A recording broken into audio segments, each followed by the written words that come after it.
What's going on, Ape Nation? It is Saturday, October 2nd, 2021, and I could not wait to get home. I know I said I wasn't working any more Saturdays, but I have one more today. But I couldn't wait to get home to make this video for you guys because when I saw this on the ride in this morning, I got extremely excited. I think this is a big deal, and I haven't seen anyone really talking about it. And, you know, I didn't make a video the last two nights because I know that you guys are smart. You're out there watching channels. You guys are keeping on top of the game. I don't need to flood you with all the same information that you probably already have a knowledge of. I just want to kind of recap things for you, not to confuse or overwhelm anyone. And sometimes it can be overwhelming, especially with AMC. But when I saw this morning, I was like, man, I got to get home and do a video of this. So here it is. I'm going to show you this interview, and man, this is big time because as of 11 hours ago, this video already has 150,000 views, and I believe in all, yeah, Fox News has 8.16 million subscribers. And so far, this has got, like I said, 150,000 views. And let me see if this is updated at all. All right, so actually, as of right now, we're up to 154,000 views. And I want to jump into what Dave Portnoy said. Mentioning AMC on Tucker Carlson's show is a huge deal for us, a really big deal. I really truly believe that. It's definitely going to bring some attention to AMC, possibly people with some money, possibly people who are looking for something to invest in right now to hedge against inflation. So I think this is a big deal. But before we get into the video, cue the speeder.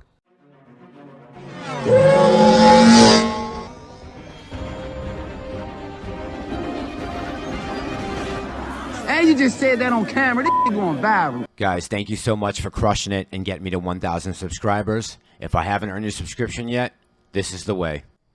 all right, guys. So real quick, before we jump into the Dave Portnoy, Tucker Carlson interview, I want to bring your attention to something that Wrench Capital said the other night that really stuck out to me and I thought was a big deal. And I'm going to play what Wrench said because I think it's important that this tweet that Citadel put out proves absolutely nothing. And he's the only one who heard mention it, so I'm going to let him take it away. Roll the film. Morning, and I found quite a few tweets that were posted just before this morning type at 8:32 Eastern. So while I think it's legitimate, well, I think it's odd that they would post this, and I'm curious what platform this is done through, the typing. So I do think this was a sincere and legitimate conversation, but what I think is odd, is incredibly odd. Citadel in the tweet, they claim that this is their primary Robinhood point person. To me, this doesn't really prove anything. How many conversations are had every single morning between a company and another company? You guys know, I really prefer to stick to facts. But the fact here is, it's odd to post something that has such a lack of actual evidence, when the intent to post this and start tweeting again after nearly a year is to cover yourself and prove something. This seems odd. I'd just like to point out, it's not like we're looking at verified emails from Ken Griffin. We're looking at a transcript from who knows where they're claiming is the primary Robinhood contact in Citadel. Truly, this could be anybody in the company. I think the conversation is probably real, but reality is we have no idea who these people are. They could be anybody within the companies. And I have to say, if something was going on between Robinhood and Citadel, I highly doubt everyone would be in the know. So, to be honest with you guys, the only thing I got out of this tweet is a rise in suspicion.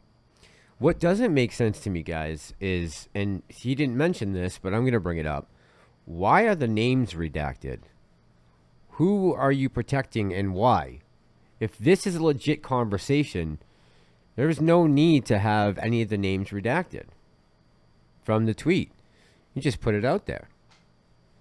If there's really nothing to hide. I think they're hiding a ton of things, but this to me stood out. They are definitely trying to cover their ass. Bottom line, they are in a lot of trouble right now.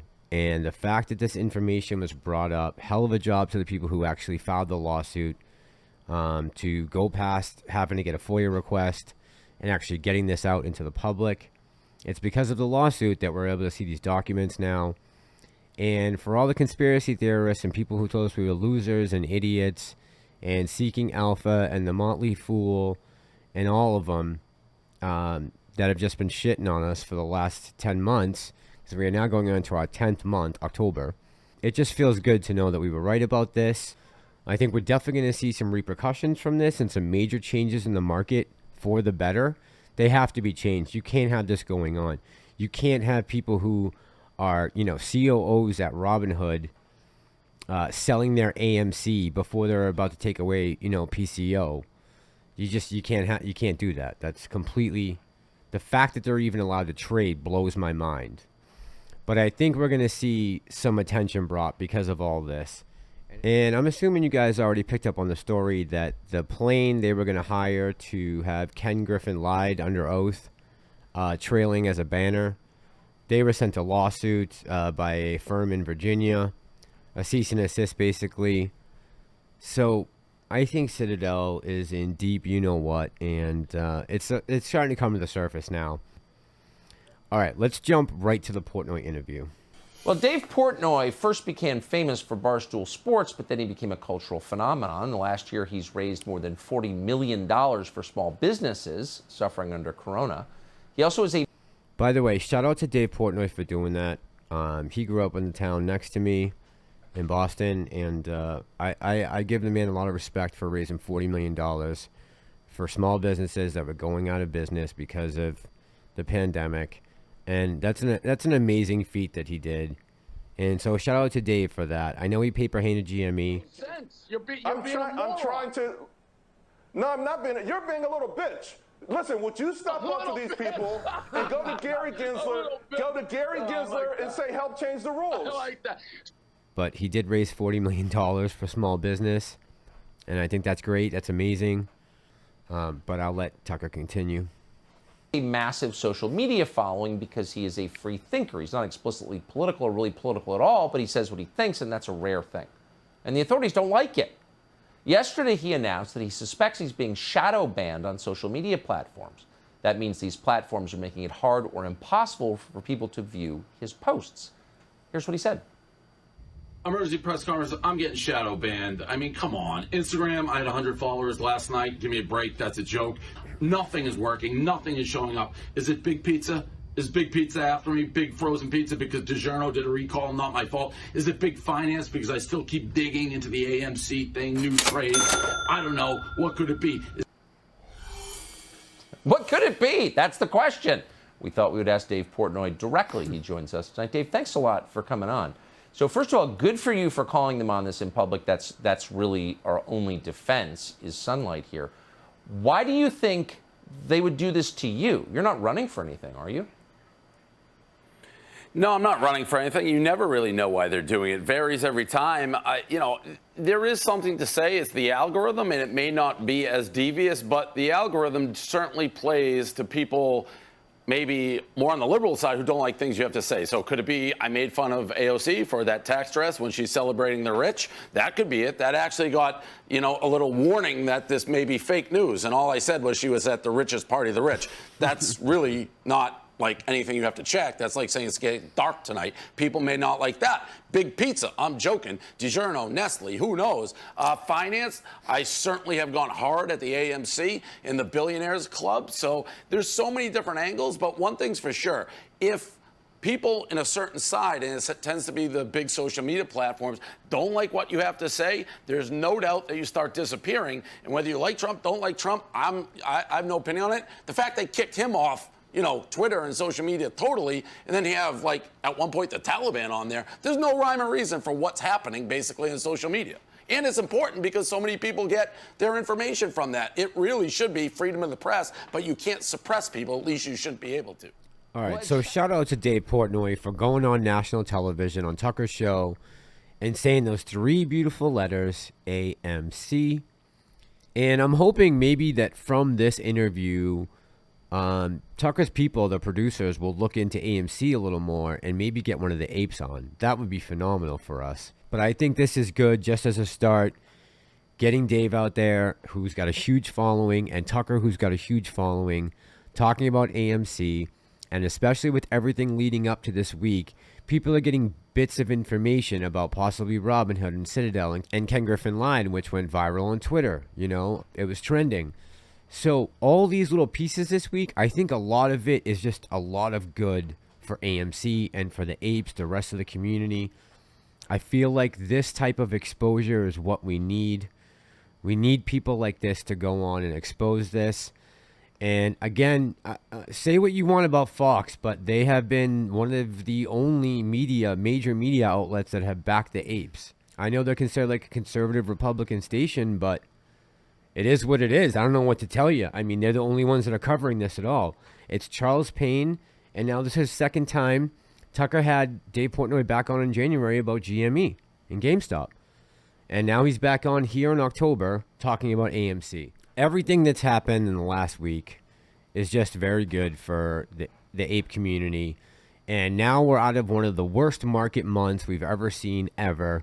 It is now, we're out of September, we're into October, and there's no major down catalyst coming.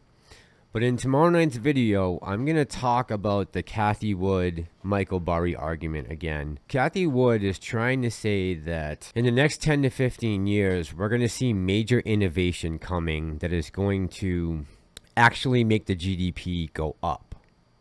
And Michael Burry is taking the opposite side of that. He believes that inflation will continue to rise and we're going to see a major correction and crash in the market. And I understand both points of view. But tomorrow in the video, I'm going to break it down, really the nuts and bolts, and we'll get into where the market could be heading for October, this next few weeks coming up, and what that means for AMC. And I'm also going to talk tomorrow about, is AMC still a movement? Because it seems like there's some debate out there in the community, the greater ape community, about whether AMC is truly a movement or not. And I think everything that's happened in the last week and a half with Citadel and Robinhood and the GameStop fiasco clearly shows us and is very apparent that this is more than just a play on a short squeeze. It is money-wise, but we are making waves, and you should all pat yourselves on the back, every one of us who have stuck this thing out for the last 6 to 10 months, depending on when you bought your first AMC or GME share. Just shout out to all you guys for sticking in there and continuing to support this movement and this community, for continually supporting this community. I think we're doing great things, and we just need to keep it up, and we will be rewarded in the end. I truly believe that. And I think all of you play an important role individually in this. And as always, guys, I thank you personally for the support to this channel, but to the community overall, even more so, because this channel only can go so far, but your voices carry, and as a group of 4 million people, we are being heard. You know, and I haven't mentioned this in a while, but thank you to everyone who has liked the videos. I always forget to ask to hit the like button and subscribe, but you guys have been doing it without me even asking, and I think that's helping the channel grow a little bit. So if you've hit the like button on the videos before, you wouldn't mind doing it again, that's fantastic. Thank you so much for all of your continuing support, guys. I love this community. I love all you guys out there. All right, guys, I'm going to leave it there for tonight. Tomorrow, I'm planning on making those 2 videos, probably 2 of them, before the game of the century tomorrow night. Most of you guys probably know TB is coming into town, and I'm going to be rooting like hell that he breaks Drew Brees' record tomorrow night. And I'm going to have a little tribute for him tomorrow. But that's it for tonight. This is Ape Nation. I'm the Massalorian, and I'm out.